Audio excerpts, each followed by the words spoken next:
From the Ball State News Center, you're watching Newslink, Indiana in high definition. Hey, welcome back, ladies and gents. I'm Robert Connett with Newslink Sports. The Ball State baseball team was in Mid-American Conference action on Sunday, hosting the Buffalo Bulls, and the Cards wasted no time getting their offense on the board. They scored 8 runs in the bottom of the second inning, highlighted by Jarrett Reinflesh's grand slam. He also had 2 singles and a triple in the game. It's his first 4-hit game of his career. Ball State wins 16-8. It's their 11th win in the last 12 games. They're now 18-8 on the season, 5-1 in the MAC. The Cards will host Valparaiso tomorrow afternoon at 3 p.m.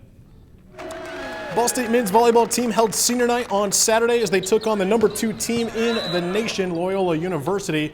It resulted in a 3-0 loss for Ball State, 25-19, 25-18, 25-17. Edgardo Cartagena led the Cards with 13 kills. Mike Scannell tacked on another 6 kills for the offense. With the loss, Ball State now 12-13 on the year. They'll play at IPFW this coming Saturday. Now, after the game, head coach Joel Walton had some thoughts on this year's senior class. You do appreciate the time that they put in. You appreciate how hard they worked for the program. Tonight, the biggest regret is that we weren't able to send them out with a win, and that's kind of frustrating.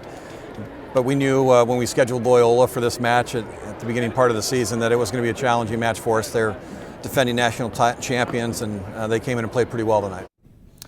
And the 105th annual Indiana High School Boys Basketball State Finals were over the weekend down in Indianapolis at Bankers Life Fieldhouse. Newslink Sports had the privilege of covering all 4 games during the day.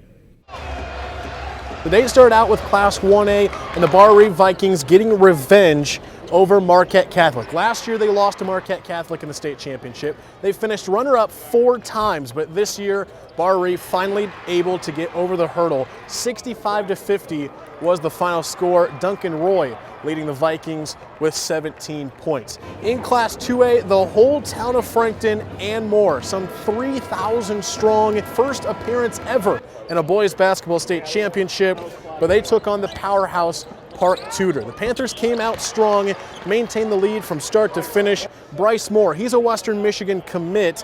He had 31 points for the Panthers. Park Tudor broke their own 2A state championship game record, shooting 58% from the floor. Austin Compton for the Frankton Eagles, his last game as an Eagle, he led his team with 22 points, but Park Tudor was just too good, 73-46. Park Tudor winning their 4th 2A state championship in the last 5 years. Then in the evening session, Class 3A, this was a back and forth game the entire time. 16 lead changes between Griffith and Guerin Catholic. Both teams knocking down threes left and right. You skip to the late 4th quarter though, Matt Holba with 2 of his 29 points with the breakaway jam. He put Guerin Catholic up 6. With under a minute to play. Anthony Murphy, he answered right back with his 3. The game came down to free throws though. Guerin Catholic was able to capitalize, and the Golden Eagles win their 2nd boys basketball state championship, 62-56, the final in 3A. Then the nightcap, Class 4A, the excitement continued in a classic battle between Homestead and Evansville Rights. This game ended up going overtime. In the extra quarter, Homestead came out strong, scoring 9 of the first 11 points of overtime to lead 82-75. Rights came back with under a minute to play, no timeouts.